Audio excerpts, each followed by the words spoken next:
Pelaksanaan pameran yang ditujukan membantu industri kecil menengah IKM dalam memasarkan produknya dipastikan disambut hangat masyarakat, khususnya pelaku IKM. Di tengah situasi pandemi yang berdampak negatif terhadap ekonomi, kemudahan pun diberikan untuk IKM agar bisa berpartisipasi dalam pameran demi mengangkat dan mempromosikan karya-karya asli Bali. Kriteria yang harus dipenuhi oleh seluruh IKM yang berkesempatan membuka pameran di Art Center diantaranya adalah diwajibkan memasarkan produk buatan tangan asli Bali. Syarat tersebut ditentukan melalui seleksi yang ketat. Dari sekian ratus IKM yang berminat, hanya sekitar 50 IKM yang sesuai dengan kriteria, yakni memproduksi sendiri kesenian asli Bali. Salah satu pedagang perak dan emas mengatakan, kesempatan yang diberikan ini sangat bermanfaat bagi IKM. Setidaknya ada perputaran ekonomi di tengah pandemi. Harga yang diberikan juga sangat terjangkau, tidak seperti pameran-pameran sebelum pandemi. Salah satu pedagang pakaian menyatakan tidak hanya disediakan tempat berjualan, pameran ini menjadi ajang edukasi untuk pengusaha-pengusaha pemula yang diajarkan langsung oleh Ketua Deskranasda Putri Swastini Koster. Kita di sini tidak boleh memasukkan desain-desain yang bukan ruang gerak kita di Bali.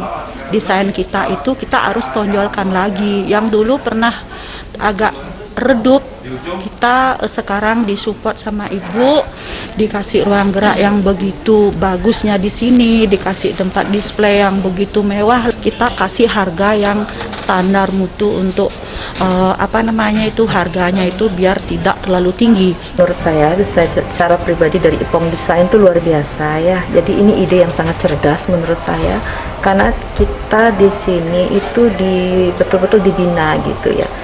Diedukasi bagaimana menjadi entrepreneur yang tangguh walaupun di masa pandemi kita tidak berhenti berkreasi.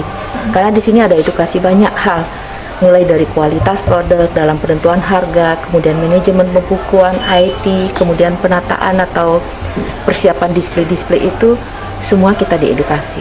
Cuman memang dari awal konsep Dekranasda itu tidak mengundang keramaian yang terlalu banyak. Kita tetap menjalankan prokesnya. Jadi yang pengunjung ke sini tidak banyak, tetapi yang setiap datang itu pasti berbelanja.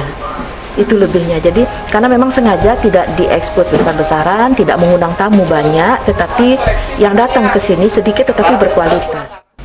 Harapan kedepannya kegiatan yang positif semacam ini bisa diadakan lagi untuk membantu perputaran ekonomi masyarakat yang sedang runtuh karena terjangan pandemi COVID-19. Selain itu, pameran ini dapat meningkatkan semangat usaha masyarakat Bali secara perlahan-lahan. Regita Cahyani dan Indrawan, Bali TV.